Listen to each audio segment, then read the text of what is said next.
In the grim darkness of the era Indomitus, the Imperium of Mankind struggles against the inevitable tide of entropy, picking through the detritus of its once unchallenged empire. But there are those who sprang from the same bloodline of humanity, but diverged in their isolation among the stars, who made their home in the galactic core and still retained the spirit of innovation balanced against the respect and owed heritage of their ancestry. The Leagues of Votann arrive for Warhammer 40,000 Tacticus. Tacticus is a game I continue to play regularly in windows of downtime, and because it's free to play, you can check it out anytime. Daily challenges and limited events enable you to build and strengthen your squads. Joining a guild in-game is easy and enables additional PvE raids and guild wars. The arrival of the Leagues of Votann brings with it their unique high-tech firepower and armoured resilience to the battlefield. Few can match the kin in their spirit, and first to launch is Vin Konglar, and will be playable for everyone in a survival mode event starting March 8th. So far this year, we've been expanding the roster of the Emperor's Children, currently finishing an event to secure Lucius the Eternal. In Warhammer 40,000 Tacticus, event progression is persistent, so if you don't unlock a character, that progress continues when the event returns. The New Year season is the perfect time to jump in, so take command today and chart your own tactical path to victory.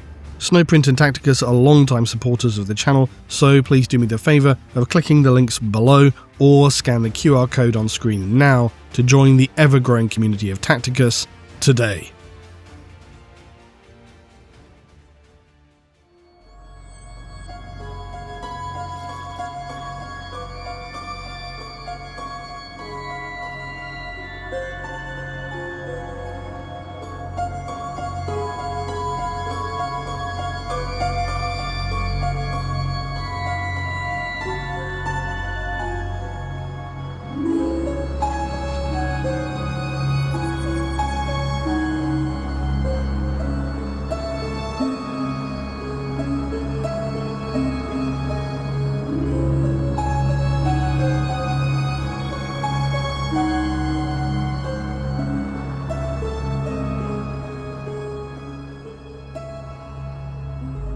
When I started this next video, I had planned for it to basically be just about Archmagos and the recent exploits of Cawl.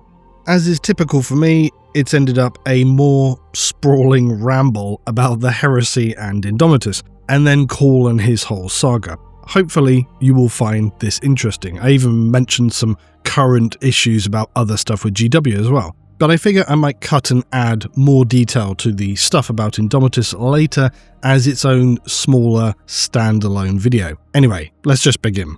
So, I have found that whenever I'm in a space of people or just seeing people speaking about Warhammer 40,000 and the Imperium of Man generally, a large number of those discussions tend to be, surprisingly, more often about the Heresy and less so the contemporary period for the Imperium and the era Indomitus, even if those people are coming from a starting point of something like the Secret Level video or any of the newer media which is out there, or whether it's other YouTube videos or whatever. People seem to always gravitate toward the Heresy. Now, on the one hand, that's totally understandable because the Heresy book series can be a very strong starting point for newcomers or just further reading for anybody who's found another avenue into the verse. And don't get me wrong, I'm not trying to diminish the Heresy in any way. It constitutes, quite obviously, one of the most lore-rich explorations of the early Imperium, its tragic rise and fall, culminating in the spectacular Siege of Terror series, finally brought together in the End and the Death trilogy, a work that for me personally I cannot imagine I will ever read anything comparable to in my lifetime again, simply from the perspective of it having so many well-established characters and narrative endpoints which are tied together alongside significant revelations. I just can't imagine any 50-odd book series is just going to emerge that would give me that same experience. It is in fact astonishing to think that the first Heresy book was released some 20 years ago. Master of Mankind, which sits in my mind at least as a central linchpin novel, was 10 years later, and finally Era of Ruin released just before we turned over to that 20-year mark. The contemporary lore for the Imperium in M41, however, did not move forward with such a stalwart pace. The Gathering Storm, which saw the fall of Acadia and return of Guilliman, arrived just under a decade ago now, and then there was the Dark Imperium trilogy of books, and the Vaults of Terror series soon after, but then we had to wait until really 2022 and 2023 before things really kicked in and we began the Dawn of Fire series, and of course the continuation of Cawl's novels after that first great work. Now, for anybody who hasn't been paying attention, which I could understand, the Dawn of Fire series has concluded with The Silent King, and Games Workshop saw fit to do something not typical for them, which is to release an actual chronological reading order for the Indomitus era novels that really tell the unfolding story. But the fact that these occur far from a chronological release date, it is great that we have a guide now to read by, and that's something that I feel like could and probably should be done more often. And yes, through the past 10 years, there has been a mass of great novels that often only hint at wider activities in the Imperium.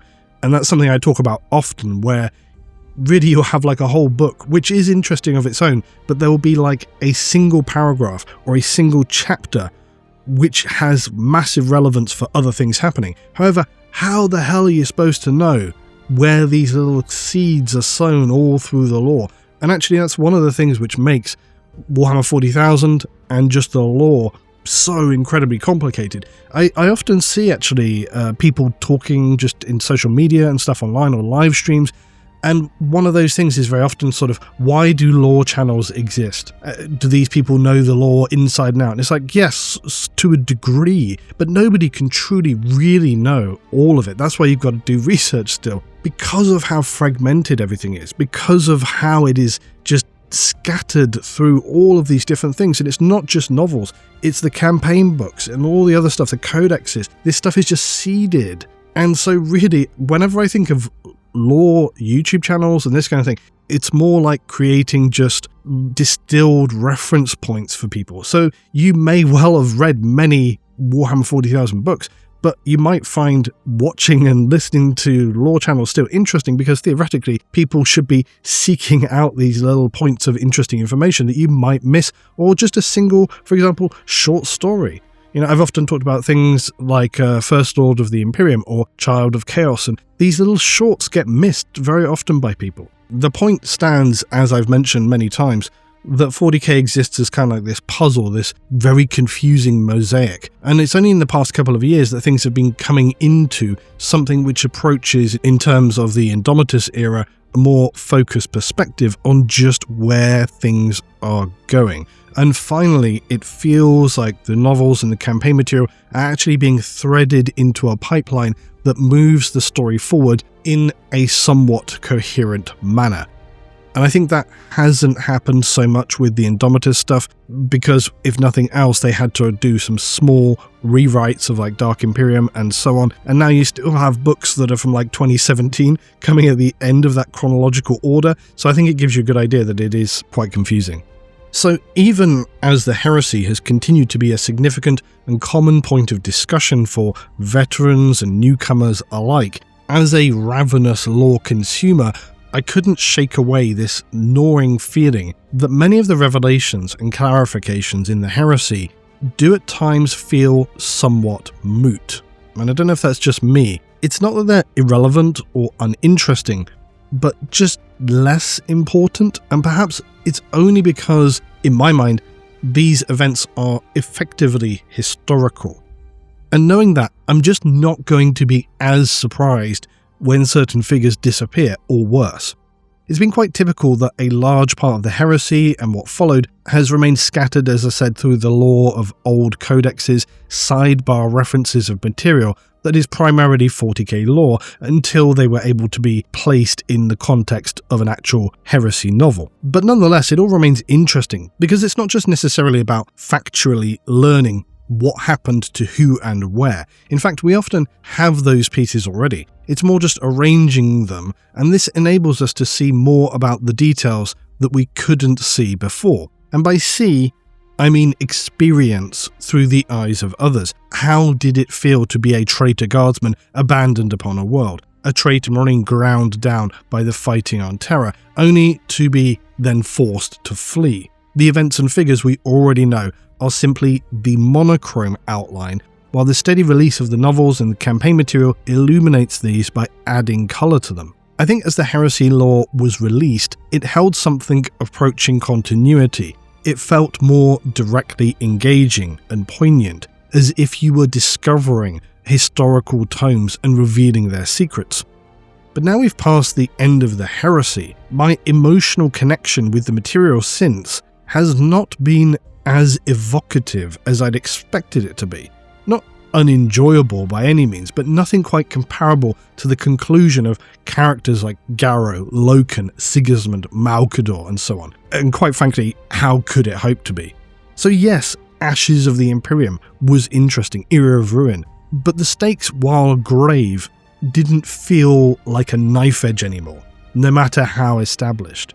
And admittedly, with the end of the Heresy already being defined, it was perhaps from a certain perspective one of the lowest stakes conclusions of any narrative ever, yet at the same time it managed to keep us on edge, which was surprising given how obviously we already knew how it would end. And I think that's a crowning achievement as well for the final event between Horus and the Emperor and those others involved, that it became, for me anyway, an aggressive page-turner, which still allowed space for individual speculative considerations. I've said many times that one of the most difficult things in novels and 40k novels is to write a page-turning battle, a combat situation. There are many which I have come to in the past which are incredibly tedious, and you're just like, yeah, they're still fighting. When you get a very well-written, very character-focused battle, every word allows you to imagine the space and the combat, and it just works. And I found that with Horus and the Emperor. And obviously that was essential that is how it felt, because it is the culmination of everything. So where did this malaise that I've felt come from about the offerings which have followed? Well, for one, it's pretty hard to follow on something as dramatic as that final battle and all that surrounds the end of the Heresy. Who would want to be next on stage after that?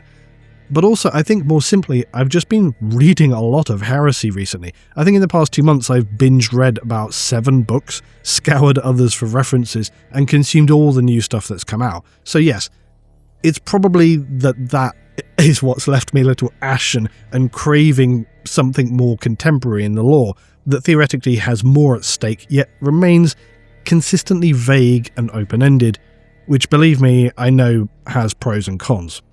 But before we get into it, lastly, let me just say, this is not even considering all the endless discussions about returning Primarchs. Because quite honestly, and I really want you to trust me on this, about how I feel about this, I just don't care.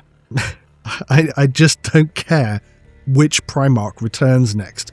It's why I don't talk about it very much, because despite me knowing full well that is a very safe, metric, easy winner for YouTube, I just don't feel particularly motivated to talk about it. I guess I did sort of speak about Lorgar and how that could be quite interesting if he returned. I spoke about how I didn't think Dawn should return, but look at the fact we already have Mortarion and others like Fulgrim knocking about. What are they doing? What are they doing? Magnus, what's he doing?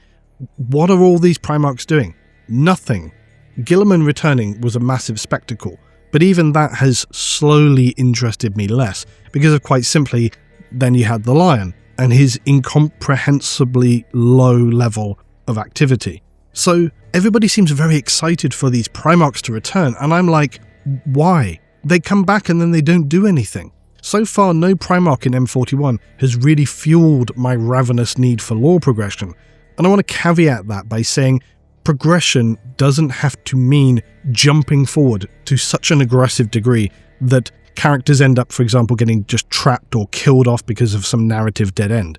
Nobody expected the Lion to return and just make a beeline straight for Guilliman or do something extremely dramatic, okay? Nobody expected that. But neither would you expect Guilliman to return and after visiting with the Emperor just unleash hell upon the Imperium, launch a new crusade that saw the Ecclesiarchy scoured from every corner of the galaxy. For one thing, Guilliman is too intelligent for that. Secondly, it's not his character.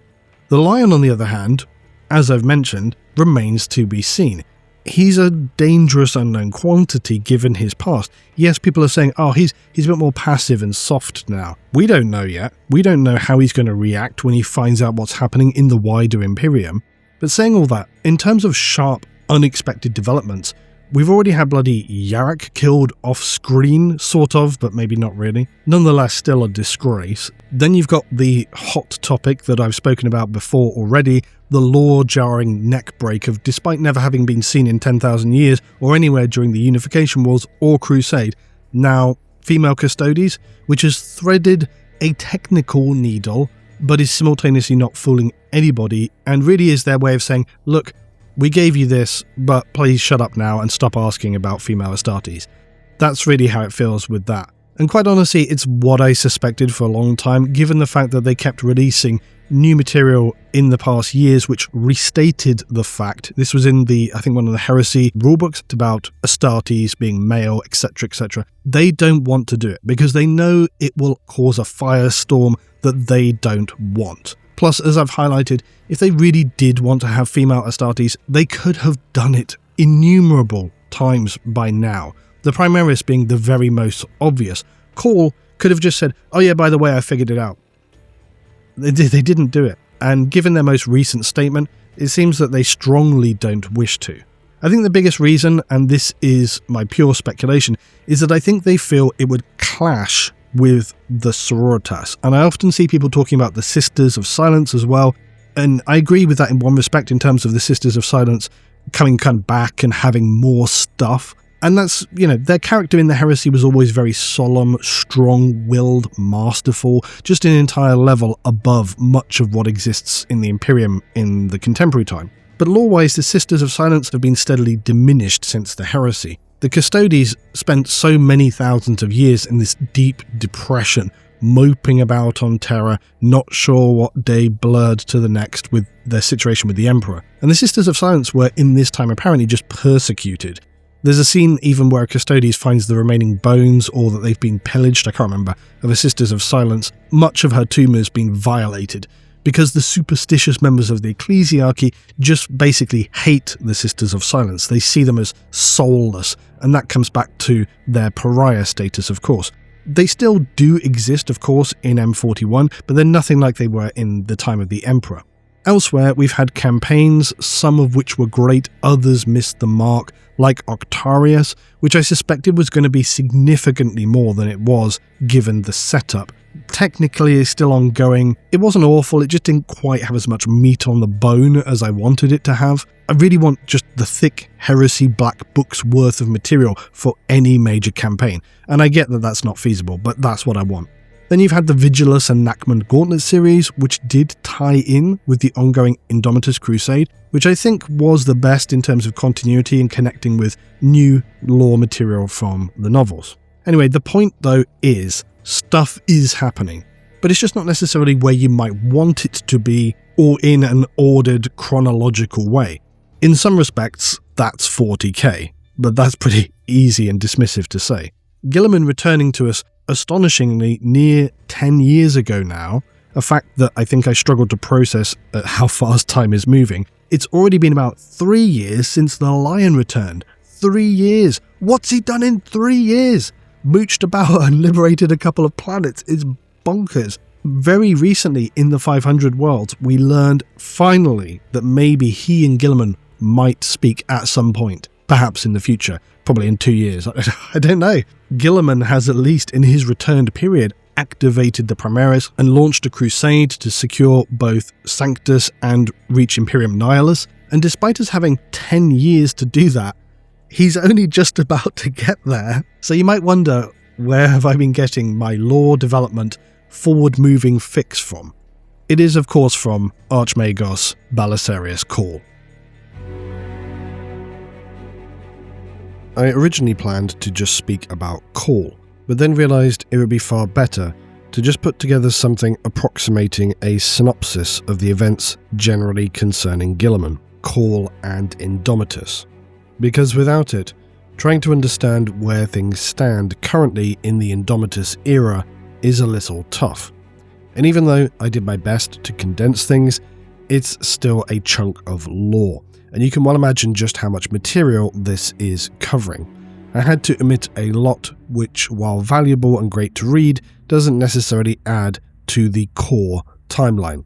And also, if you notice my voice sounds different, yes, because my voice got ruined in the days between the first section and now when I'm doing this. So, the main beats of the contemporary era Indomitus is as follows. In the aftermath of the destruction of Cadia, Guilliman is resurrected by Belisarius Cawl, Saint Celestine, and a strange alliance with the Eldar faction known as the Inari, accompanied by Ulthwé, Farseer, Eldrad, Ulthran, and Ivrain. The Eldar have come to realise that Guilliman and the Imperium are necessary for the survival of all. This is 2017 and the Gathering Storm campaign trilogy. It will be later added to and fleshed out by various sequel novels and character books. Upon his return, Guilliman first intends to travel to Terra to see the Emperor, but he is generally shocked and disgusted by what he sees the Imperium has now become. For those around him, nothing though seems unusual or out of place, of course. But to Guilliman, the scale of decay and bureaucratic collapse is far beyond his worst estimations. He learns how the Imperium is facing a plethora of dire threats, which is self-evident when he immediately finds himself beset by Chaos forces, Magnus, and the Thousand Sons. Ultimately, they battle on Luna, where Guilliman vanquishes them before finally then travelling down to Terra itself. He visits with the Emperor, and little is really known of what transpired. But Guilliman emerges a changed individual, and is subsequently noted that he would never wish to voice to anybody what took place within or what he saw of the Emperor. It's uncertain if Guilliman is just shocked by the state of the Emperor and that he was unrecognisable, or something far worse. Like perhaps the Emperor no longer is able to keep up his psychic facade, and Guilliman sees the true being within without his projected self. Nobody knows, but this situation is narratively enduring and quite bleak. Nonetheless, he is Guilliman, and so he soon sets about restructuring the Imperium under his leadership. Declaring himself Lord Commander of the Imperium, he will now lead the Indomitus Crusade to reclaim worlds within Imperium Sanctus and Nihilus, most especially any devastated worlds isolated from Terra by the Great Rift. Cawl, of course, reveals the Primaris Marines as a gift to Guilliman, who will be the new major force in this crusade. Cato Sicarius of the Ultramarines is dispatched to Macragge with a host of new equipment for the Ultramarines, but is lost in the warp.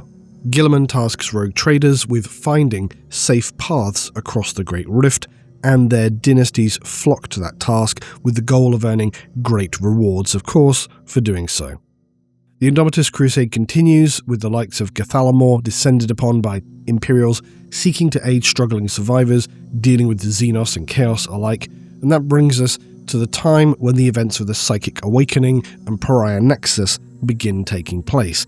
This saw an Imperial exploratory fleet arrive in the Nephilim sector, more on that shortly. The Pariah Nexus and Nephilim War are quite important because they deal with the Imperium's initial discovery and exploration of the Necron's creation of the Pariah Zones. A key aspect of Cadia's fall that is somewhat overshadowed by the return of Guilliman is where Belisarius Cawl worked with the Necron Trazyn the Infinite to try and activate the Blackstone pylons hidden on Cadia that would repel the warp. Unfortunately, they only had limited success before Abaddon finally breaks Cadia. The main takeaway, though, was that now Belisarius Cawl had learned much from Trazyn and is critically now aware of the fact that Necron Blackstone pylons, when active, can either amplify or make all psychic activity completely inert.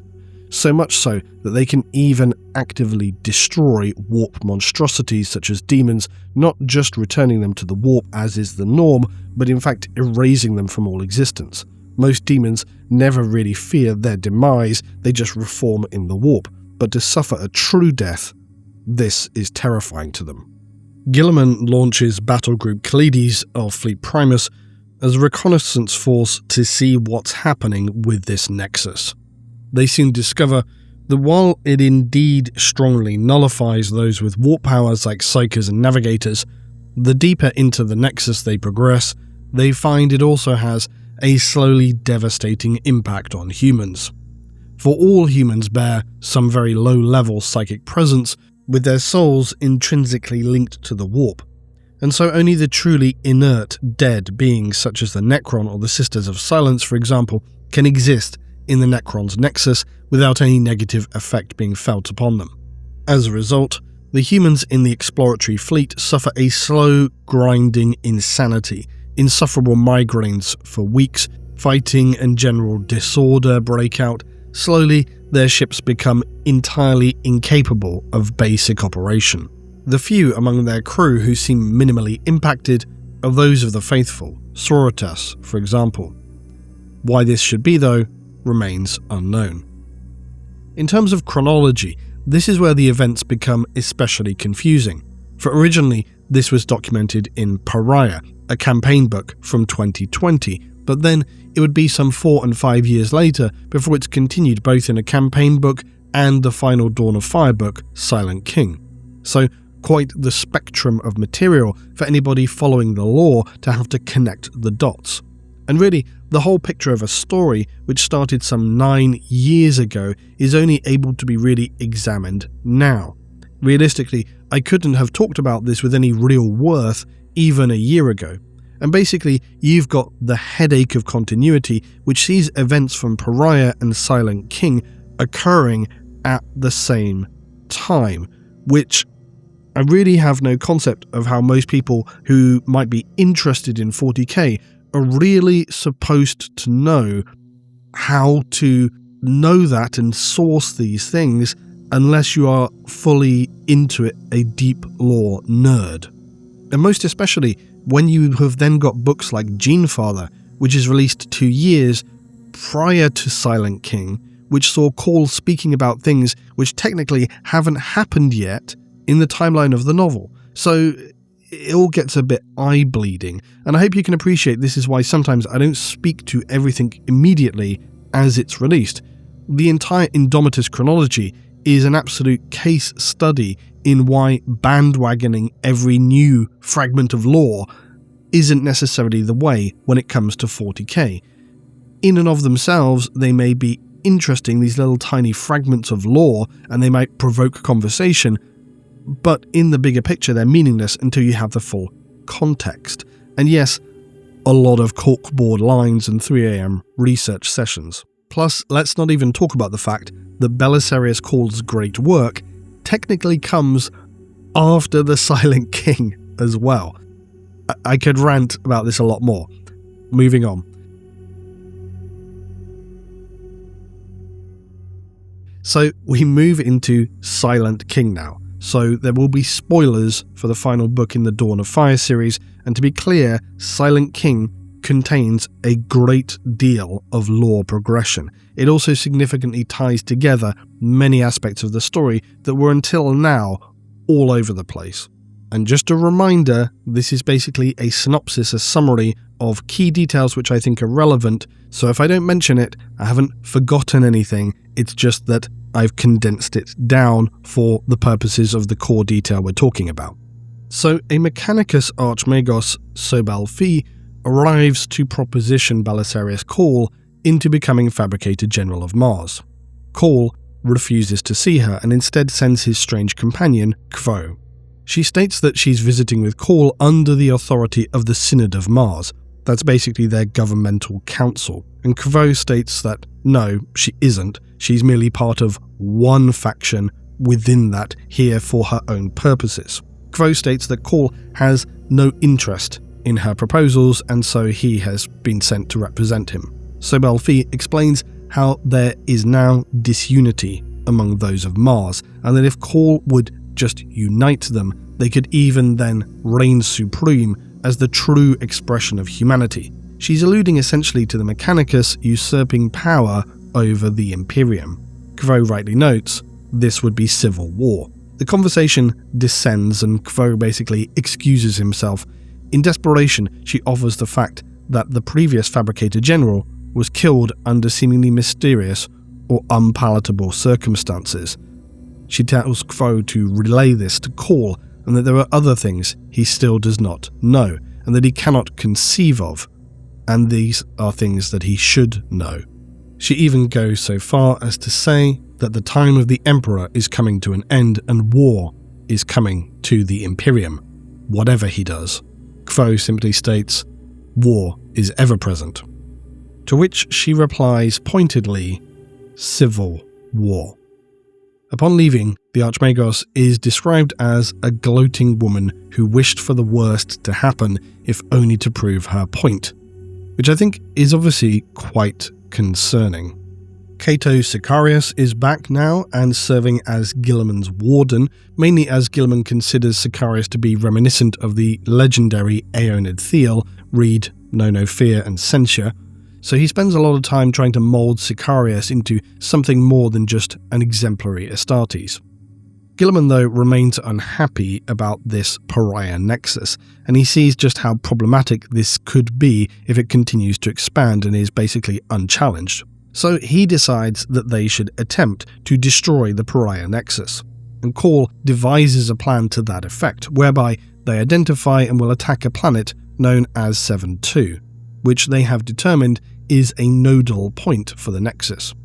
A huge briefing is given for the assault, and Sobel Fee appears again, only to be forced by Guilliman, much to her displeasure, to reveal now the true extent of the Necron threat, and in fact that Mars has been suppressing this from the Imperium. The true threat of this Xenos race is far beyond the scale that any could have imagined, and this draws a significant amount of disquiet and consternation among those gathered. In regard to the Nexus, Cawl plans to infiltrate this chosen planet and then spike the Necron node with a compatible disruptive Xenos code that he has devised, and in so doing collapse the Nexus in that area. An Eldar Farseer assigned to Guilliman warns them of this mission, and explains that it will go very badly if they decide to embark on this quest, for he has potentially seen the end of Guilliman. Guilliman, however, chooses to ignore this, and as the mission begins, the plan for the Imperial fleet is to generally cause a lot of trouble, try to destroy any planets which require it with exterminatus, and broadly act in a harassing, problematic, distracting fashion to the Necron. It's quite the balls to the wall strategy, and Guilliman is hedging on his instructions to the fleet that they should travel in a very poor tactical formation to try and exploit and lull the Necrons' belief that humans are just primitives, and thereby exploit their false sense of security. However, there is one small problem. Guilliman has never fought Necron before, and also the Imperium in general so far has been used to fighting quite sleepy Necron in smaller numbers, limited space battles with a mere handful of ships. Within the Nexus, things are quite different. So spoilers, it goes very, very badly. Cawl, meanwhile, is using, alongside a contingent of Primaris, a chameleonic device which basically makes Necrons just ignore them. They basically are invisible and able to pass in plain sight of most Necron forms, not literally invisible, but just they don't register, and therefore they should be able to progress quite easily to the centre and do what they need. Cawl is successful, but of course this is when their stealth devices begin to fail. Some scarabs basically seem to detect them, and it all comes crashing down. The heavy cost for this is paid, of course, by the Astartes.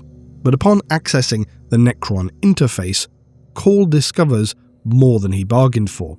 But now they seem to be trapped here. They seemingly have no way to get back to the fleet. They can't extract because there are just too many Necrons descending upon them. Guilliman, meanwhile, is confronted by an overwhelming Necron fleet, and despite heroic efforts by the Imperials, they are badly hammered by the Necrons, who just outclass them in both numbers and technology.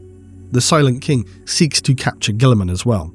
Ultimately, Guilliman's ship Dawn of Fire will be destroyed, and the Eldar have to intervene to become his means of escape and salvation, to which Guilliman smugly observes how he knew the Eldar would have some manner by which to see him survive, which is why he felt he could just embark on this mission in the first place, because his survival is so critical to them, which seems pretty ballsy for Guilliman and also adds to the full anxiety attack and tantrums by his custodes who accompany him.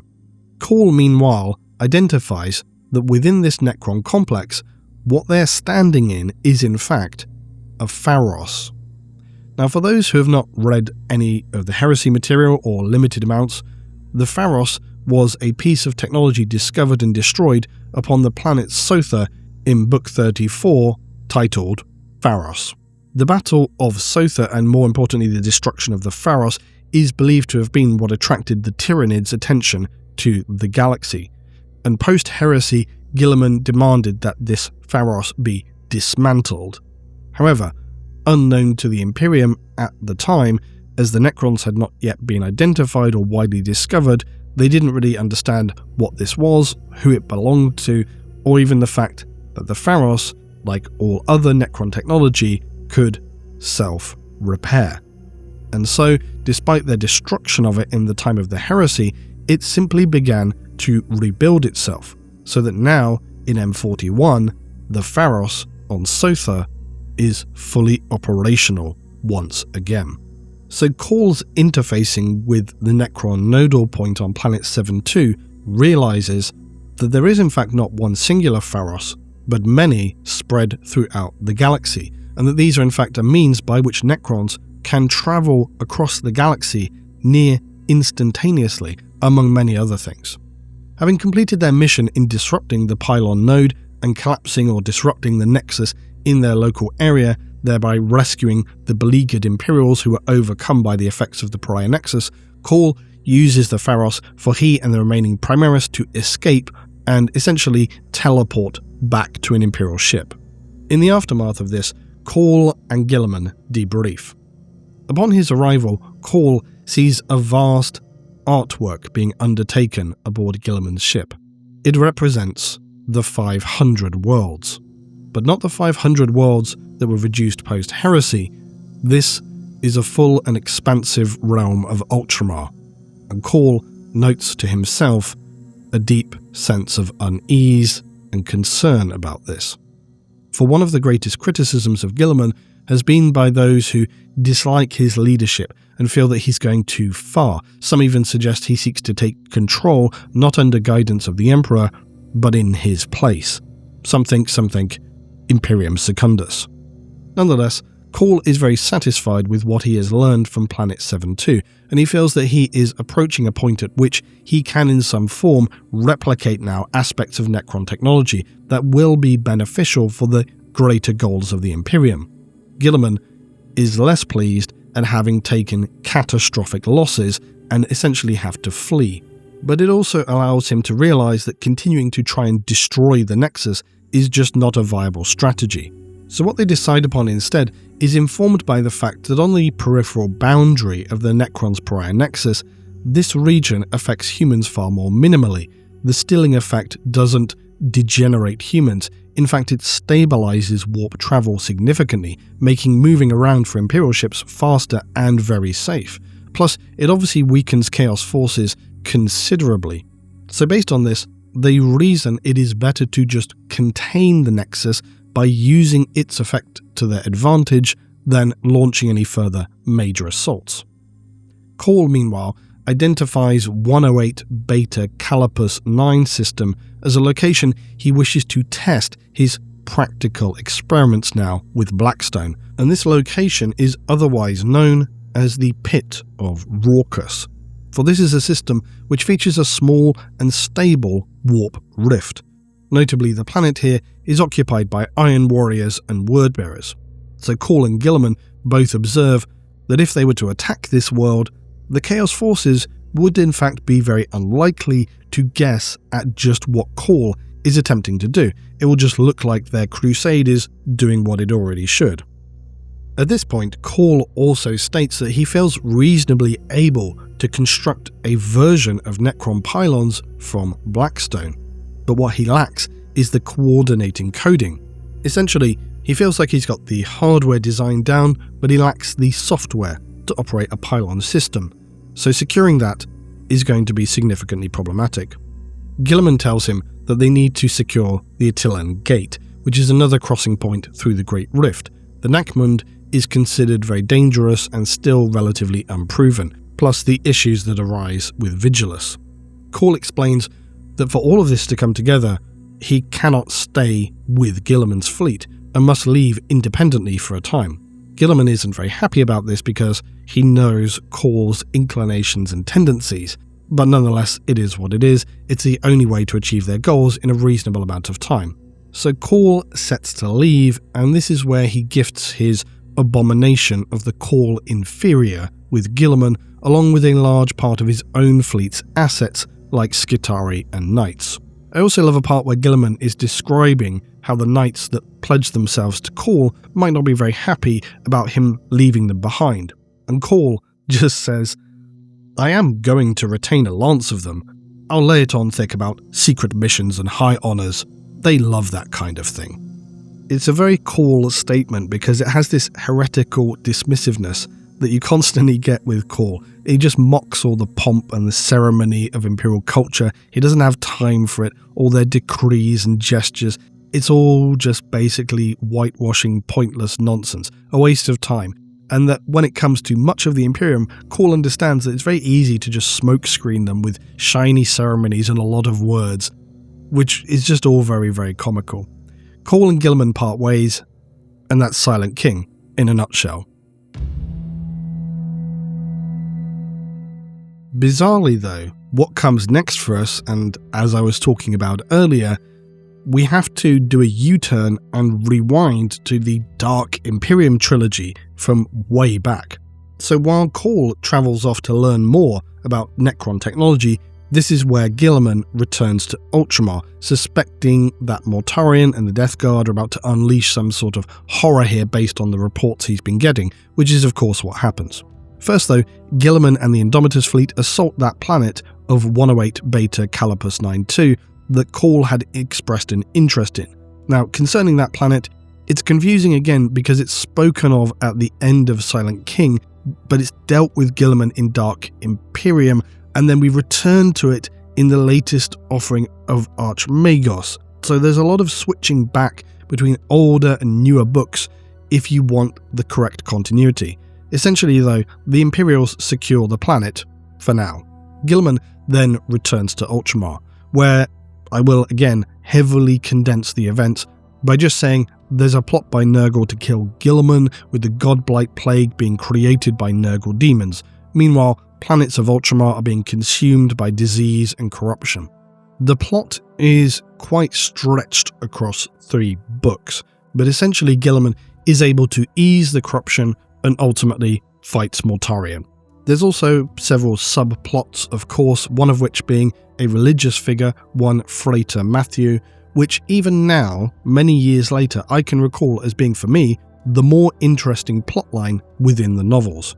And this is because we see Guilliman at his best in terms of his understanding for a need to be tolerant and compromise, having returned to the Imperium, whilst also being as human as possible, despite his inhuman, demigod-like presence and powers. Guilliman, since that return, has been struggling with the concept of faith in the Imperium and the emergence of the ecclesiarchy, but he also understands he can't just purge this out of the Imperium. It would cause an immense civil war, and right now there are greater threats facing them. So, in his view, it's better to learn to understand and show that he respects this movement, and to that end he assigns a man, Frater Matthew, to be his militant apostolic. Guilliman created this role to demonstrate that he publicly supports the ecclesiarchy, but it also is to save him from the constant fussing and demands of the faithful. Matthew essentially becomes Guilliman's representative as a middleman to deal with the faithful. This trilogy is great though for several reasons, one being the comical Nurgle demons, the other is the story arc of Matthew and Guilliman, because in the beginning Matthew is a fairly irritating character, and humble but to a kind of saccharine degree. But over time, and knowing his story, like his faithful servo skull HV, who appears in Dark Imperium but who we learn more about in Plague War, the reveal for which is that in fact this servo skull is that of his dead scholar mistress, murdered by traitor Astartes when their world was assaulted. He's continued to keep her with him in service as his personal servo skull, which is really dark but very 40k, and his whole story becomes actually quite compelling to the point that I made the effort to reread it. And yes, his character is a strong example of the power that can still exist in ordinary human individuals. It all comes to a monumental end when Matthew, who has been steadily displaying qualities more like an Imperial saint, protected clearly by some ethereal faith shielding, where when thousands of his zealous followers may die, Matthew somehow emerges untouched. In the end, he helps Guilliman by destroying the creation of the demons, but at a cost to his own life. But even at the end, Guilliman cannot fathom how he remains to be clinging on to life. He's consumed by the plagues of Nurgle. He should have been dead many times over. But he clings on and persists for just a short time, speaking to Guilliman before his inevitable death. But that moment alone, coupled with many others, really starts to stir and get embedded into Guilliman. It's bothering him greatly, this faith issue. And that is the other major arc through Dark Imperium. It's Guilliman's curious and quite unsettling realization that belief and faith in the Imperium is not just ignorant ranting and a means to an end for those who seek power. Going against everything he trusts to be real, he witnesses that this faith does seem to have real, tangible qualities. Is it just warp bizarrity though? He's not sure. And this is all the more disconcerting for him, given the fact that obviously the Ultramarines have history with the origins of all faith in the Imperium, the Primarch Lorgar. In the beginning, Guilliman had placated and generally treated Matthew with a very condescending attitude, but his seeming invulnerability alongside his unbreakable faith in the Emperor starts to sway and make Guilliman consider their other perspectives. Now this is also bolstered by the fact that there are other figures he encounters, one being a blind girl, Kalia, in Plague War. This is a child who, in a city, has a powerful ability, seemingly a psyker, performing miracles and saving civilians, etc., protecting them from the worst of what's happening. In fact, she seems to be channeling the Emperor to such a powerful degree. She's literally a vessel for him, because later even a Custodes who sees this child mistakenly for a moment thinks it's the Emperor. Chaos demons also, upon seeing this girl, exclaim it to be the Anathema, which is their common name for the Emperor. Guilliman initially had her contained, believing her to just be some kind of troubled, unregistered psyker. But later, Matthew, believing her to be vital, convinces some sororitas, probably not particularly difficult to convince, that she has some higher purpose, and therefore must be taken to the front lines where Guilliman is. They break her out of her secure location, which is no small thing when she's being guarded by a Sister of Silence and a Primaris Marine, who they have to kill. Kalia ends up being vital though, because she becomes a key aspect of saving Guilliman when he's getting absolutely ruined by Mortarion one-on-one. She breaks him free, and this is when Colquhoun, the Custodes alongside Guilliman, sees the Emperor in her eyes. Mortarion is banished away, and Guilliman ends up executing the sororitas, raging at Matthew, knowing full well that it was his doing.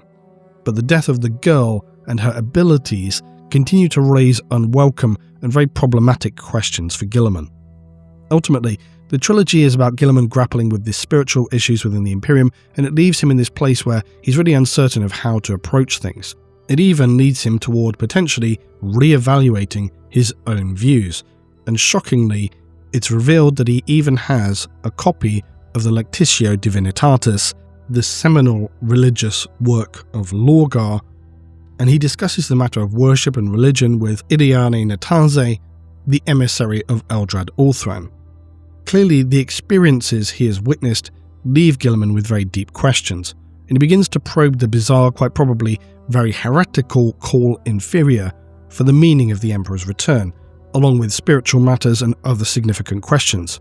He also decides it's time to travel to Imperium Nihilis, if he can.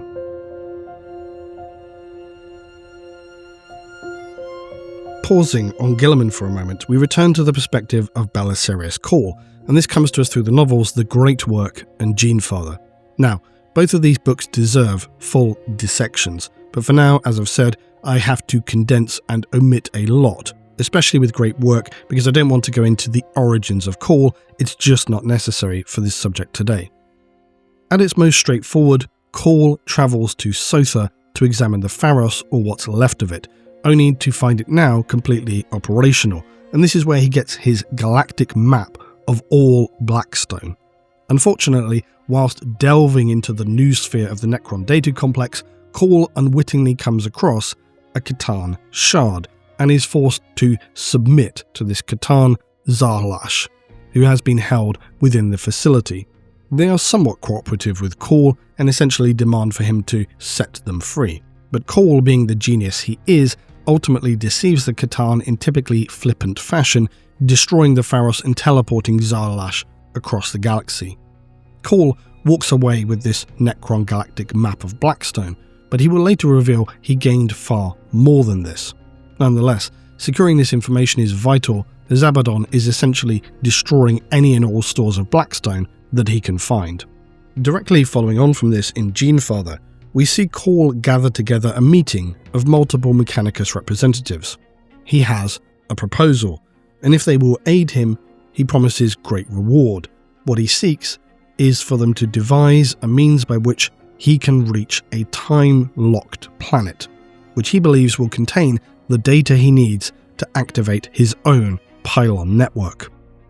Fabius Bile also appears here and is really a nemesis mirror of Cawl through the novel.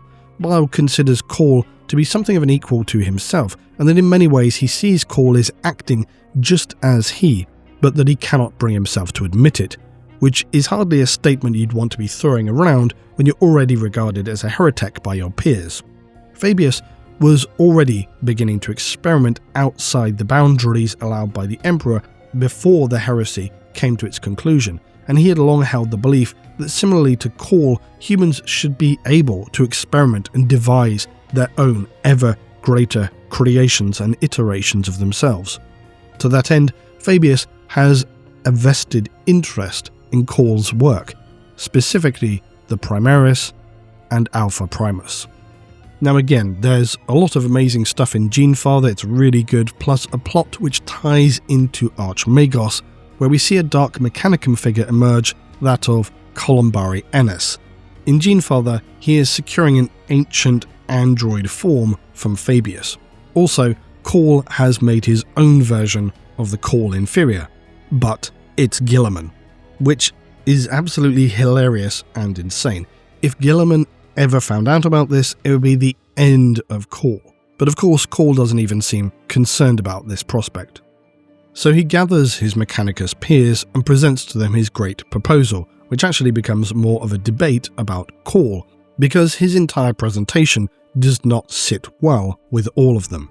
Some in fact aggressively denounce him, but many others support Cawl as the prime conduit. And this is a great scene. It's quite extended, but it's Mechanicus priests bickering at their best. Cawl is typically audacious and states that the Mechanicus can never hope to recover their ancient knowledge from techno-archaeology alone. And this causes a raucous response from the attending magi. Cawl is accused of the crime of innovation, to which his response is basically, unless I have surpassed the technological level of the Dark Age of technology, then any real innovation on my part is impossible. And I have to quote this because it's too good. How can I be guilty of innovation if I am merely rediscovering what our ancestors already knew? That is not the nature of innovation. Innovation is the combination of known techniques to create new artifacts and, Frank dropped into standard human speech, not wishing to blemish the sacred binaric with the word sciences. The sheer comedy of having a tech priest having to use their human speech to say aloud the word sciences is just hilarious. They can't even bring themselves to consider science and innovation a thing anymore. It really is fantastic at underscoring just how backwards the Mechanicus are in the greater picture of things. And their conversation leads to a really amazing highlight for me, where Cawl describes how, as part of his exploration of technology, he recovered an unknown STC archive, and it provided templates for a contragrav engine. Now, this is an actual example of where the fabled concept of reverse engineering that everybody is always banging on about comes in, or kind of anyway, because it has the principles you would need. Cawl understands what it's roughly meant to do, but instead of taking the thing apart, he decides he will try and achieve the end purpose via his own existing understanding. It's basically a complex test of himself. Within 15 years, Cawl states that he was able to construct a prototype of this. Then he opened the STC and compared, as you might with reverse engineering, what he had made. And Cawl discovered, to his amazement, that his version was near identical to the STC. Then he refined his own design until they were near perfect. The purpose for this was to prove that in essence they already have the knowledge of the STC system in one way or another, and therefore when attempting to solve some kind of problem, he's not innovating or creating new things, he's just using the existing base knowledge which is there, the techniques of ancient humanity, to produce technology within the boundaries that will only further enable the rediscovery of their fabled Dark Age of Technology abilities. In effect, this is the essence of the OMNISSIAH. He is not creating, he's just utilizing that which already exists, and he is therefore not a heretic, but in fact perfectly within the boundaries of the cult. Cawl then states, "I applied the same techniques to incomplete STCs or devices from that wondrous age, then to concepts we know the ancients knew, but have few records of. Then machines and knowledge fields we have only the scantest archaeological records of. In each case, I was successful. In each case, I was not innovating, but merely rediscovering that which our illustrious forebears took for granted." Many of the Magi in attendance are absolutely enraptured by Cawl, in a polar state compared to those who had sought to entrap him as a heretic. His supporters finally decide that they've heard enough from the detractors, and Cawl is allowed to reveal his full purpose, that of the Conclave Chronalis. Cawl explains how he's attempting to find this Necron software for his pylons, and now believes he has found it. The Pharos showed him a location which appears to be a planet bizarrely trapped in time by the immense gravity effects of a collapsed star. It is in fact a Necron world which contains a pylon nexus control center. The only issue, how can they transition from the current time through the bubble of time which surrounds the planet frozen millions of years in the past? To that end, he seeks the aid of the Magi in attendance and promises that those who aid him will be rewarded with the information he gained from the Pharos, basically sources and locations of unlimited Blackstone. Cawl needs to find some means by which he can traverse this time barrier, enter the world unseen, similarly to how they used a device that allowed the Necrons to just ignore them in the Nexus, and then escape again with the information. Which is truly an insane plan, only one that would be thought up by Cawl.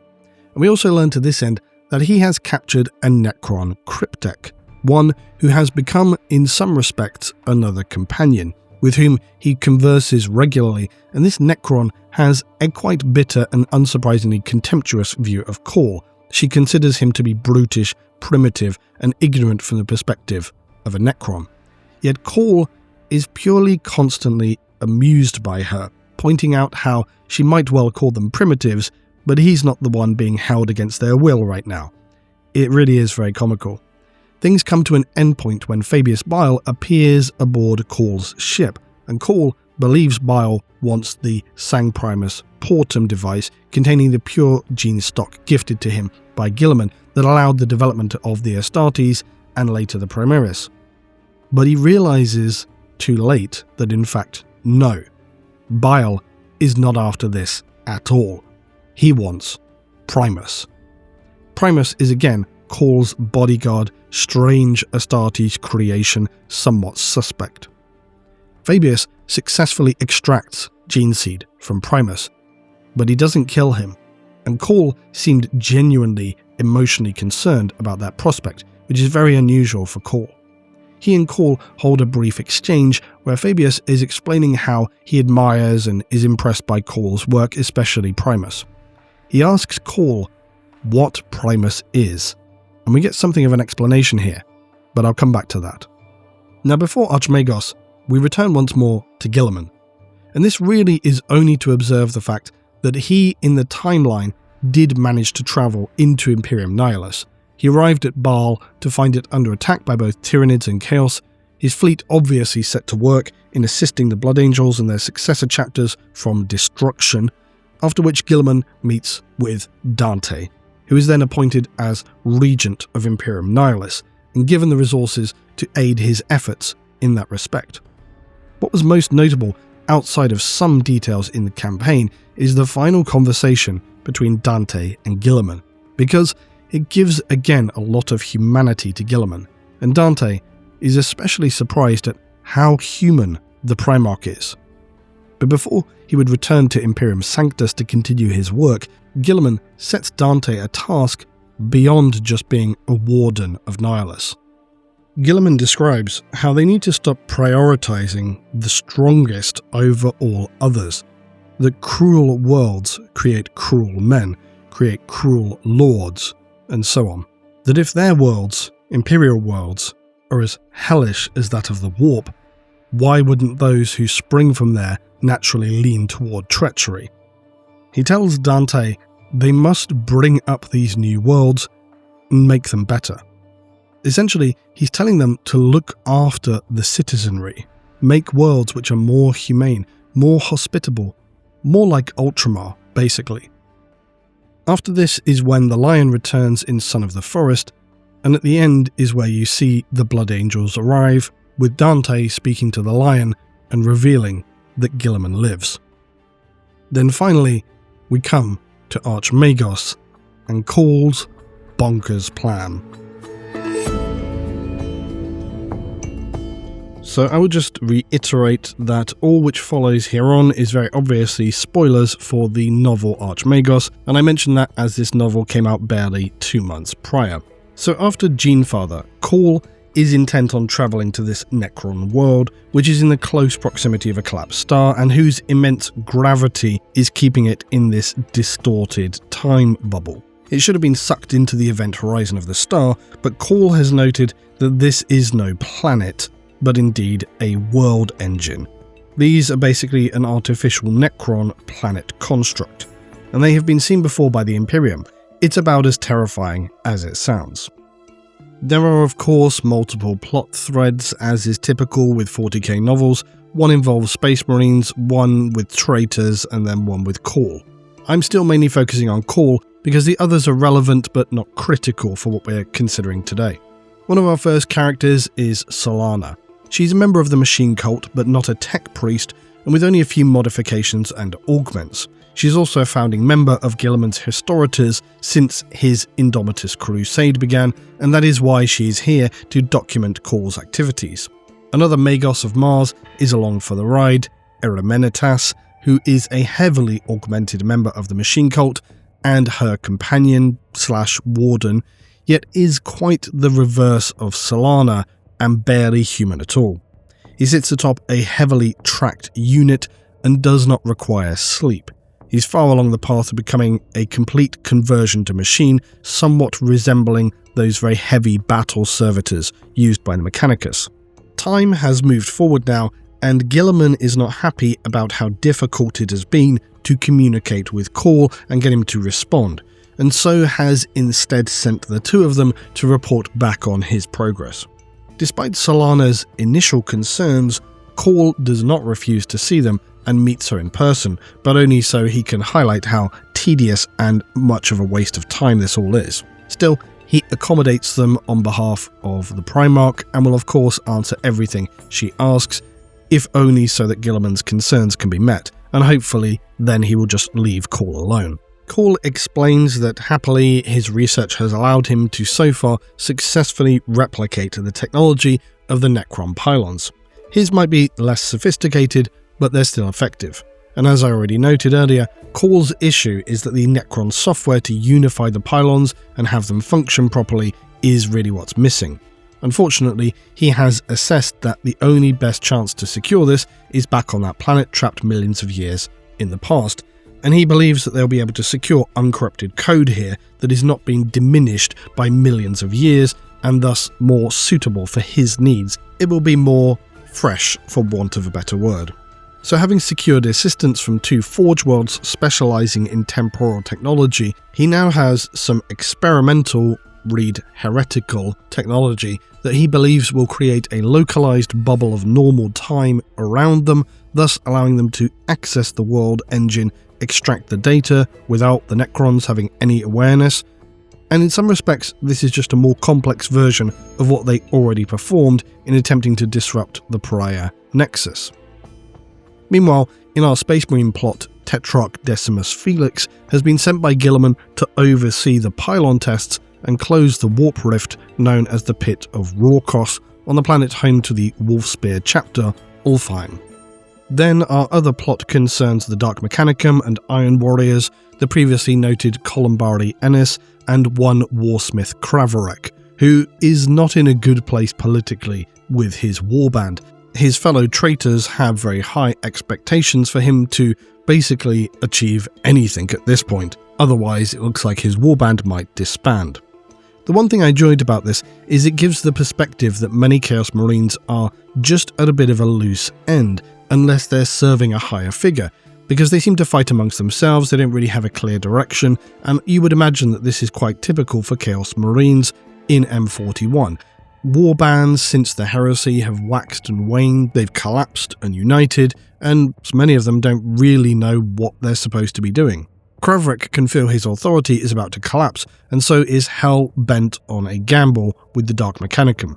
They have acquired an amount of relic items, and NS summons and binds a powerful demon for both he and Kravarek to commune with and utilize.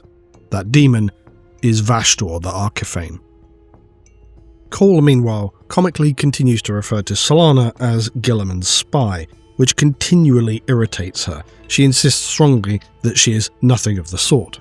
Both Mechanicus representatives are keenly aware, though, from just the outset, how much of a heretic Cawl is.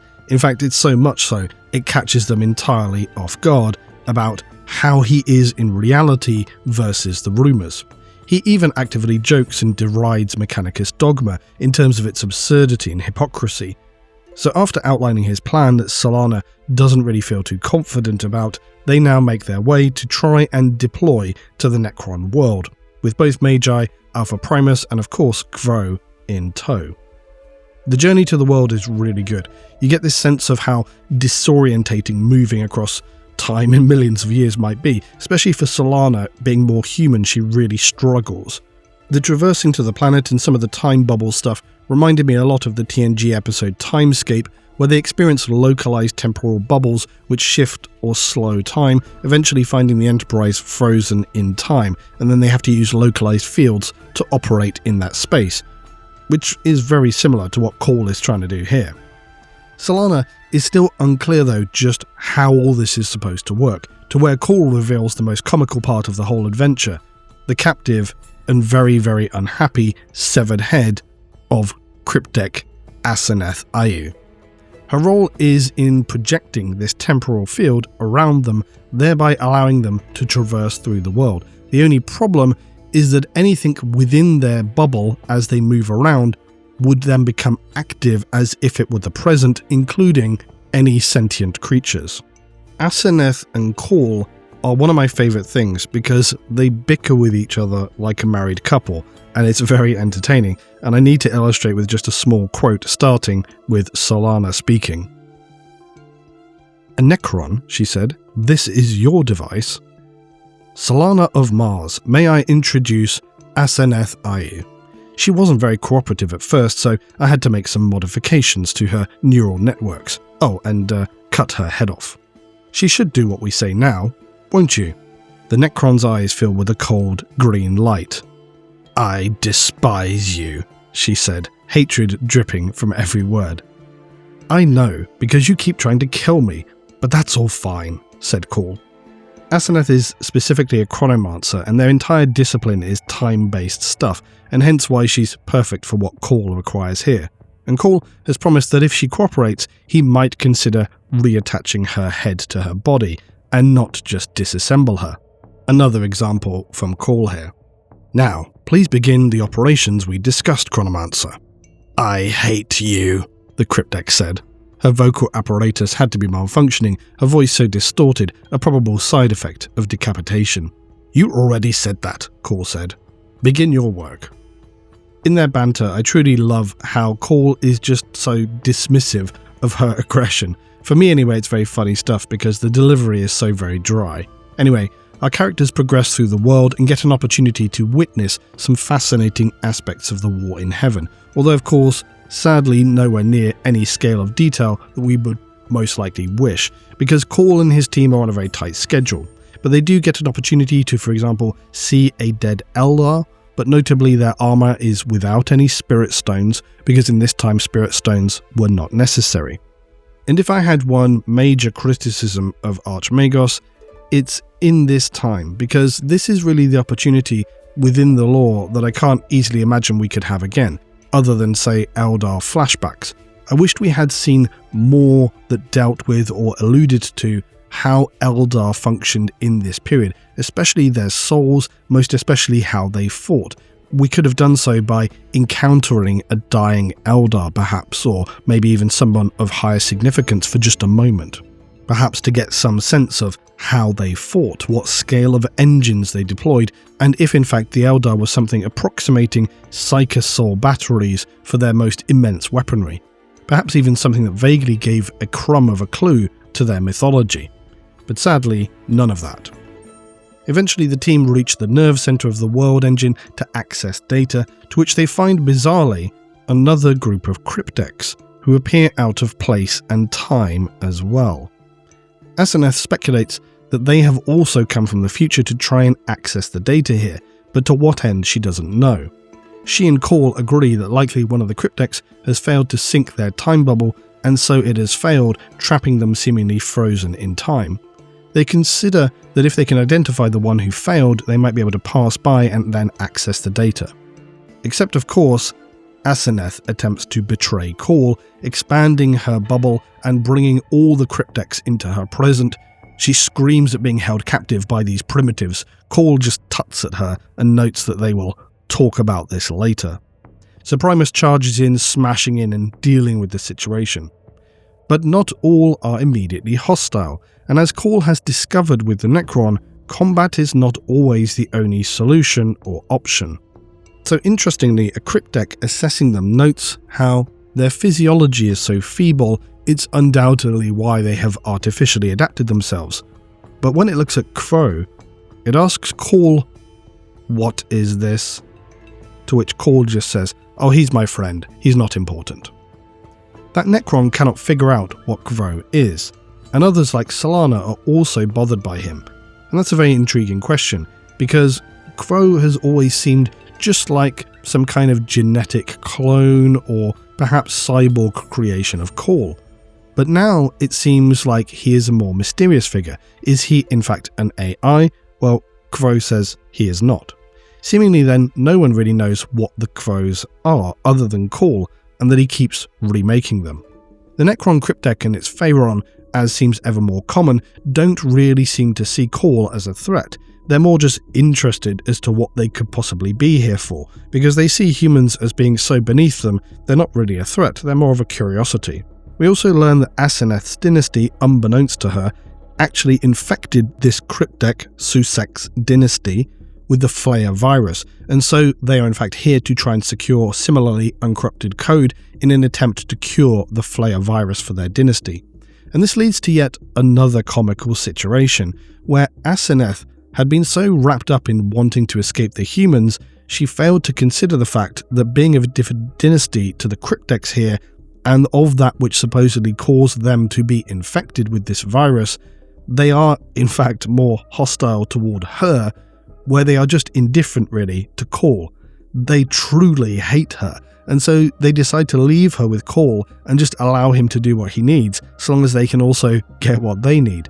So Cawl explains to Asenath that their new friend will help them, all of which now causes Asenath to lose it completely, and she hilariously crashes out shrieking, "This is an outrage! These are primitives, inferior beings! You must help me!" The Cryptek simply replies that he remains uncaring as to her fate, and Cawl offers them far preferable outcomes. Honestly, the whole interaction surrounding Asenath is some of my favourite material in quite some time, not just related to Cawl but in general, simply because of how comical it is. You do get these characters from time to time, maybe more in material like the Crime series. So the Necrons just generally have come into their own as well in recent times, many other great novels, and something about them being these grumpy robots is just very, very good whenever we get their residual emotions coming out, as you see in stuff like Twice Dead King and so on. Anyway, so now Cawl sets to interface with the data core of the world engine, and the Necrons are shocked at his competency in doing so. Meanwhile, everybody else is dealing with now an oncoming scourge of corrupted Necrons. Cawl makes his way into the machine core with his mind interfacing, and he has learned how to do this through interfacing with the Pharos, and also from studying Asenath and how she plays certain games like Regicide with Cawl. Unbeknownst to her, he was studying her logical movements and so on. His understanding has grown so much that he exclaims, relating to the data core, that he comprehends it. Kvothe eventually decides, though, that they have no more time before the bubble collapses. Cawl seems unaware of how much time is passing outside, and so Kvothe enters the Necron world engine's noosphere and meets with Cawl. Unexpectedly, however, the advanced intelligence within this detects that Kvothe isn't quite right and makes adjustments, making him now close to the most perfect iteration of Cawl's friend. Kvothe also explains to Cawl that the machine here is well aware that it is going to die, that the singularity will consume it, and so it wants to live on. It wants its data and something of what it is to survive. Kvothe then identifies what they need, that the data is open to them. Cawl realizes to his surprise that all of this appears true. He proceeds to use Kvothe to store the data, and they can make their exit. Except now the Necron, unsurprisingly, betray them. Primus of course kills it, and Cawl steals the Lord's war scythe. They make their way to leave, and simultaneously Cawl sends an urgent message to Ulfheim that they can now expect them to arrive in a matter of months. Now, I suppose I will throw in a bit of the other plot here before the conclusion. So, the Chaos Forces have supposedly bound Vastor, and doing this with small demons is not particularly challenging. In fact, in the limited version of Archmagos, there is in fact a small additional chapter where Primus briefly binds a small demon just to ask it questions, which is quite a whole other topic anyway. But Vastor is another matter, because Vastor is not a small demon, and for him being bound is a very big deal. Not easy to do, and the Dark Mechanicum contingent spent a long time gathering all that they needed to make that possible, because Vastor is really a demigod. He's a minor chaos deity. He's not just a demon.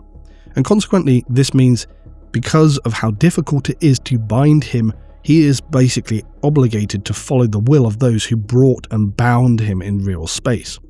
Except not really, because Vastor is not a minor or even a greater demon. He's, as I said, more of a minor chaos god. Although I'm really not sure how we gauge specifically such classifications, but regardless, Vastor has been merely acting as if he were bound, and in fact is quite readily able to shrug off their restraints upon him. Either way, he has his own agenda. And Vastor the Archifane, if you didn't know, is the demigod of invention, engineers, scientists, and artisans. He tends to be focused on the likes of, you guessed it, Cawl. So Vastor summons a demon who owes him, and as Vastor is all about making deals, he is the master of demon engines as well, such as the Soul Grinders. So this Slaanesh demon wants Vash to make it into a beautiful demon engine, and he says, okay, go to the forge and we will make you into a Soul Grinder, but then you have to call in this obligation that they all have to me, travel to Alfheim and lay waste to Cawl's pylon project. So this is what they do. And finally everything comes together. Cawl arrives in dramatic fashion, translating his ship, the Zarquazitor, directly above the planet, not at a Mandeville point, which is an extraordinarily dangerous thing to do, but in this instance somehow successful. Cawl then immediately travels to the surface in person, heading straight for his Imperial Blackstone pylon test array.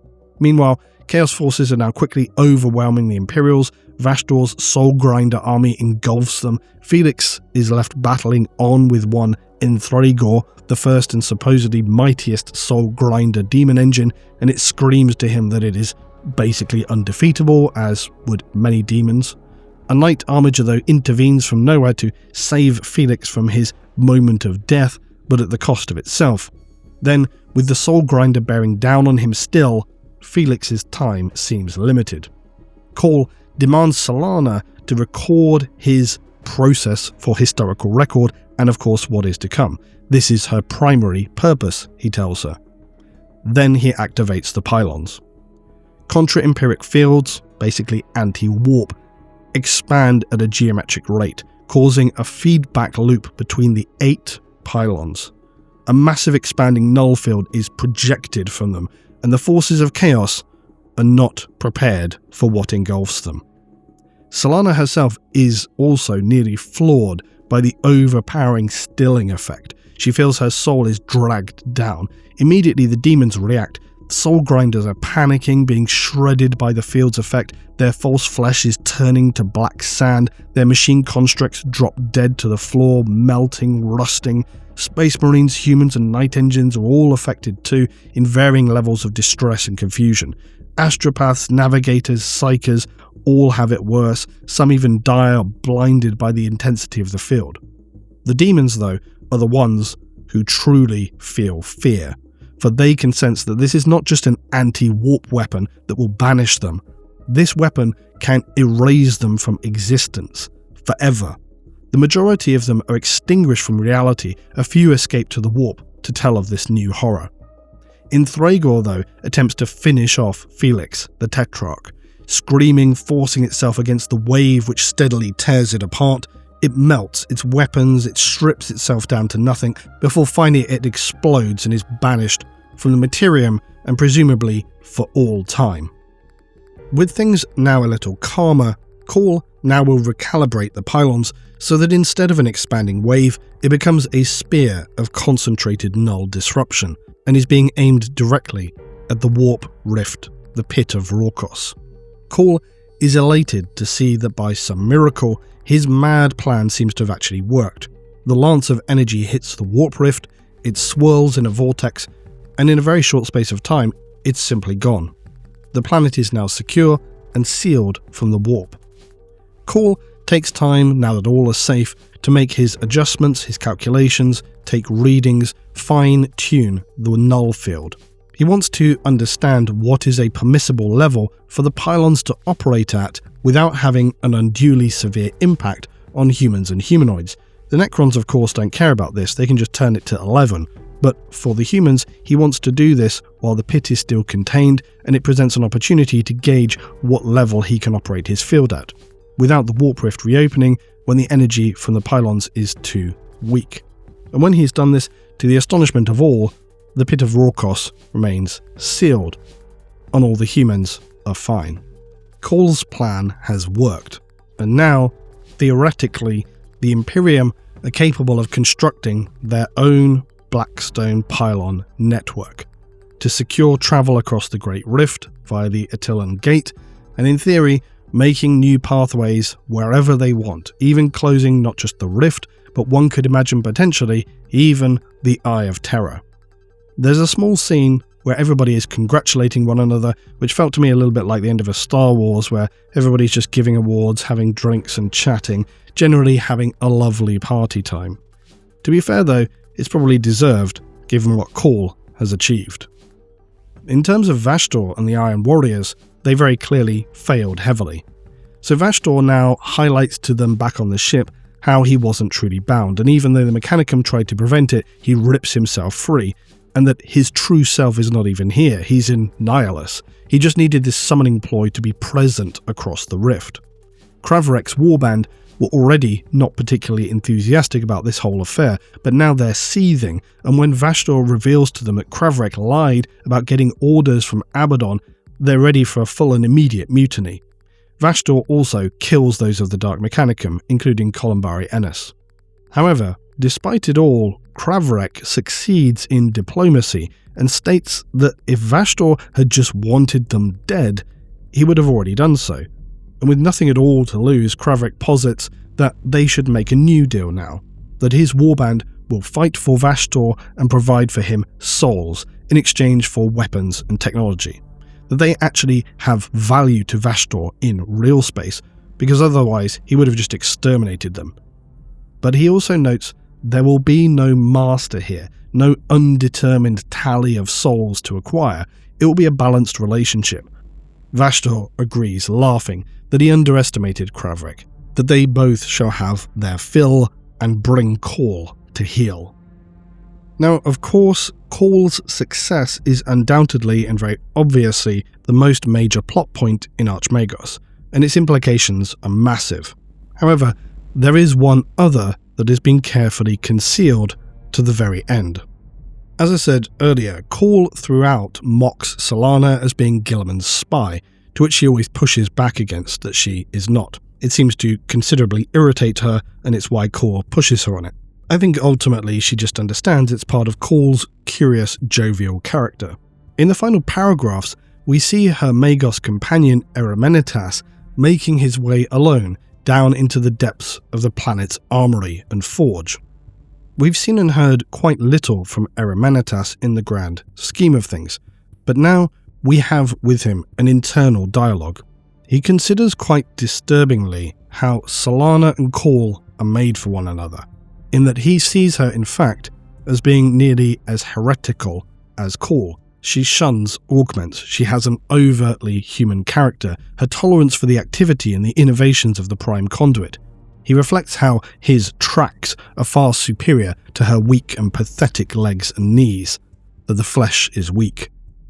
Within the forge caverns of the world, he meets with a tech marine of the Wolfspear here, master of the forge, and leveraging a seal of the Fabricator General, he demands that a message be sent by its astropaths.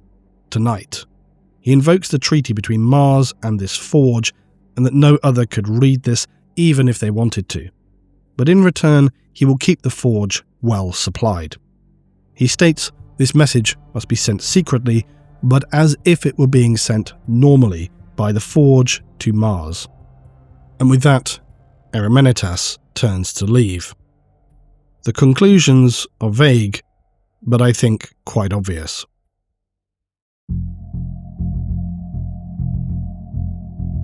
Now, before the final conclusions, I thought I'd just talk about Cawl and surrounding factors a little. Cawl and the general significance of his arrival in the 7th edition. Yes, 7th. I think people always remember this as being 8th, but it was in fact the end of 7th, shockingly nearly 10 years ago. And for all of his visionary impact for the Imperium, he remains a figure who is not entirely to everybody's tastes. Which I think is somewhat fair because, beyond being often flippant, arrogant, generally overconfident, and mostly lacking any level of human empathy, other than when it seems a means to an end for him, as illustrated to us through the perspectives of many of his creations and those in his immediate orbit, like the Primaris Marines and Alpha Primus, not to mention the comically long-suffering familiar known as Crow, all of this being then compounded by the fact that Cawl does appear to be something of a Mechanicus Mary Sue.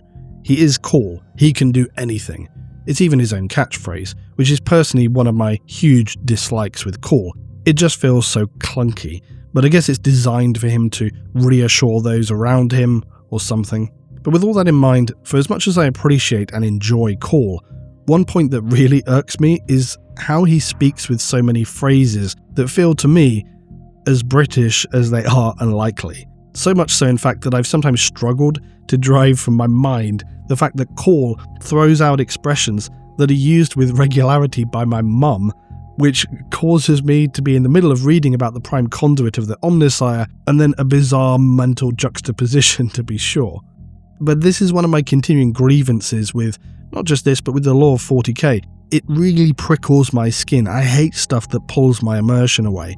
And you get this where there's characters in M41 out here just making obscure, highly specific references to extremely 20th and 21st century things. You get it all the time in 40k. They reference something in very often not particularly clouded imagery, and it's like, yeah, okay, I got it, I know what you're trying to do.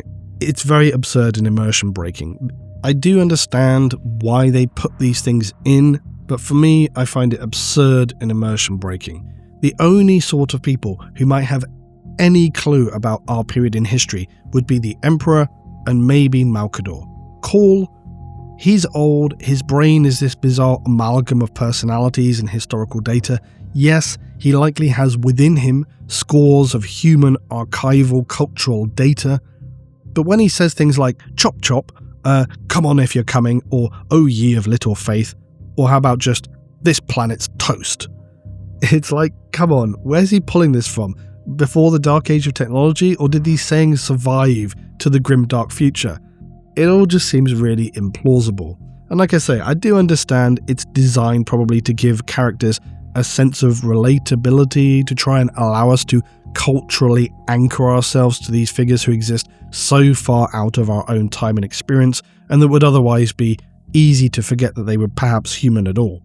Comically though, I find the inclusion of these references to have the complete opposite effect, because whenever somebody in M41 starts talking about a war, an ancient saying, whatever cultural thing they want to throw out, it shatters my immersion. And so far from pulling me in, it breaks me out of the world that I've pulled myself mentally into just through the atmosphere, imagining the landscape, the characters, the situations, the stakes. Offhand references to anything in our time are gut-punchingly jarring. I truly hate it, because the only thing in my head then immediately becomes just how unlikely and implausible that such a random fragment of information could both survive for 38,000 years and then also find its way to becoming known by a specific figure who has very little interest in requiring that knowledge. Impossible, no. Extremely implausible, yes. Apologies for the rant, but it's one of my biggest and smallest irritations with Cawl, but it does expand into this wider irritation for me in the lore, almost as much as the battles for a planet involving hundreds of thousands of soldiers, when it should of course be millions at the minimum. Although, thankfully, I have noticed in recent times that appears to be something they've started to become aware of and rectify. In descriptions which talk about invasions or mass battles, they tend to mention millions more than thousands, so that's all good, I guess. Turning to Alpha Primus, he's a figure of such power that many suspect he is in fact something approximating the Marine known as Li2, who accompanied Erda at the time of the Heresy. I've even seen people suggest that perhaps Primus is unintentionally a proto-Primarch, but I think that's going entirely too far. He's just a prototype Primaris Marine who's a bit more powerful, and I think shares more abilities than most Astartes. He's stealthy, powerful, and a Psyker, but his abilities are of such a degree they do catch other Astartes off guard, and who, for example, vocally express their disturbing confusion of just how he is able to approach upon them and observe them with stealth despite his immense bulk. And it actually genuinely bothers them. They're quite disturbed how he's able to do this. But the question which remains is, just what else did Cawl do in creating Primus? It's considered that he may have accessed the base gene seed for traitor legions and loyalists in his creations, taking essentially the best that he could see from all. And he also considers in his confession to Bile, where Cawl states that Primus is his son.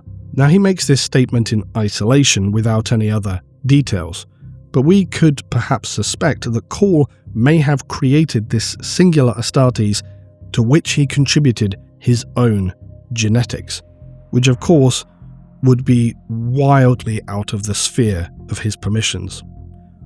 All of that remains unconfirmed, but it is problematic and an interesting question.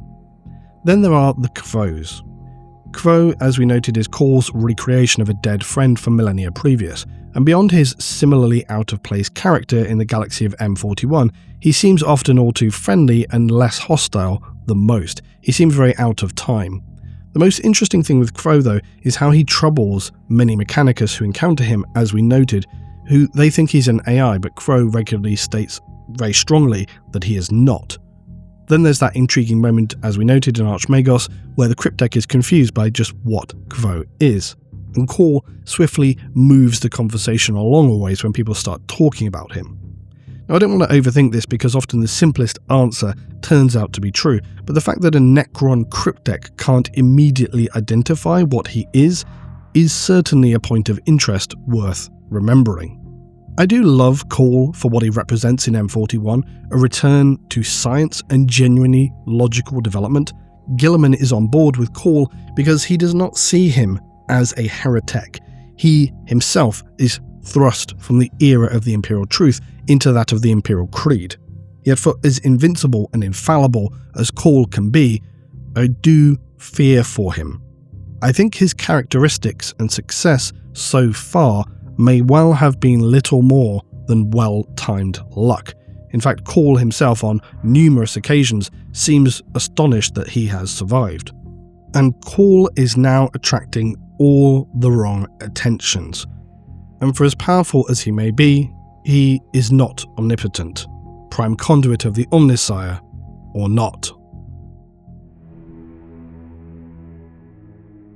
Cawl, to the current point in time, has been unbelievably successful, and as things stand, he has developed a technology of truly devastating power, one which could fundamentally shift the power balance against Chaos and even the Tyranids, far more so than just the development of the Primaris. Essentially, the Imperium can now create its own pylon nexus, the constructive potential for which is absolutely vast. And it's not just about its capabilities in banishing hellish demons, not just to the warp, but from reality entirely. It's also about warp travel. The stilling effect of the pylons makes the warp, where they are found, calmer, thus making transition in and out of the warp smoother to a point being barely noticeable. So just from the point of view of logistics, it's a massive achievement. But then you also have the renewed potential for those of the faithful. While regular humans cannot tolerate intense levels of the stilling effect by the null field, those of the faithful, like the sororitas, can. And so you might well imagine that if there are locations where it's required for the pylons to be turned up somewhat to perhaps push back against very aggressive chaos incursions, it could be that you then are going to see more power shifted towards the sororitas and those of the faithful in those areas to be able to handle the nullification and really give them a massive advantage.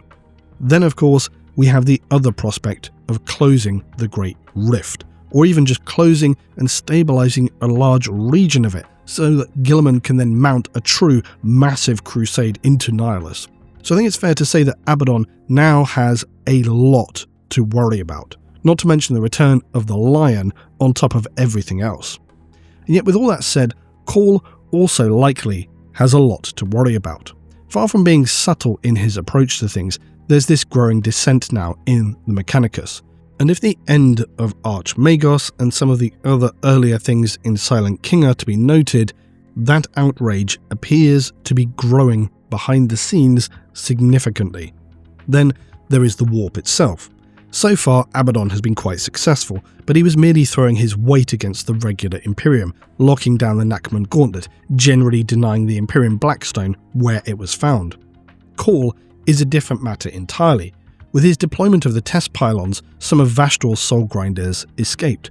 The closure of the small warp rift, the Pit of Rorkos, in and of itself has likely been noted by not just those minions of Chaos, but probably by the Dark Gods itself now. They have quite significant stakes in keeping the rift open.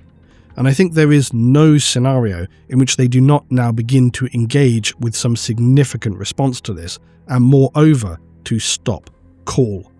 It might even be one of the few scenarios where we see a new combined effort of focus from the gods, which doesn't happen very often. A true effort of real Chaos Undivided could quite easily put an end to Cawl, and with it his ambitions to close the rift. And even were it not that ambitious an effort, you better believe that the traitor legions and their allies will be doing everything possible to prevent the Pylon network from being established. So I think there's a massive amount of potential for what comes next, and if you had to ask me, I think it very well could result in the death of one BELISARIUS Cawl. Guilliman, meanwhile, needs Cawl in this time, because he's one of the few who can engage with him on a similar intellectual level. But Cawl doesn't just walk the line of a heretic, as many who learn of him at a distance are led to believe. Nearly all, upon encountering Cawl, discover that in reality, no, he's a full-blown heretic. In the greater picture, this becomes potentially soon a problem for Guilliman as well, because from what we can infer, there's this growing disquiet in the Mechanicus, but including the Fabricated General when it comes to Cawl. So the question becomes, what happens if the Mechanicus arrest Cawl as a heretic and take him to Mars, or what if they just start not a civil war, but start pressuring and putting political leverage on Guilliman? Does Guilliman attempt to go against the will of the Fabricated General? He's not going to risk a civil war with Mars, especially not in a time where it cannot be afforded, and that gives the Fabricated General quite a lot of leverage.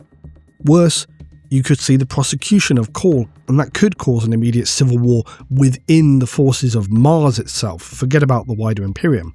What if Mars demanded Cawl be turned over to them, and then Guilliman just said no? The possibilities are endless here, and few of them seem to be very positive. So Cawl may have achieved this near-impossible success, demonstrated his greatness, and for those who are able to see the big picture and tolerate his heretical tendencies, Cawl may well have saved the Imperium. But in doing so, he may have also unleashed a storm of incomprehensible scale, which may very well still threaten to undo all of his work and consume all in the process. My gut feeling is that whatever's coming, none are truly prepared for it. But I think we may all look forward to the devastation. Thank you for joining me today. A slight delay on delivering and a bit of a rambling one, but I hope you enjoyed. Please do tell me your thoughts about Cawl and his achievements below. Subscribe if you're not already. And as always, I'll see you all in the next one.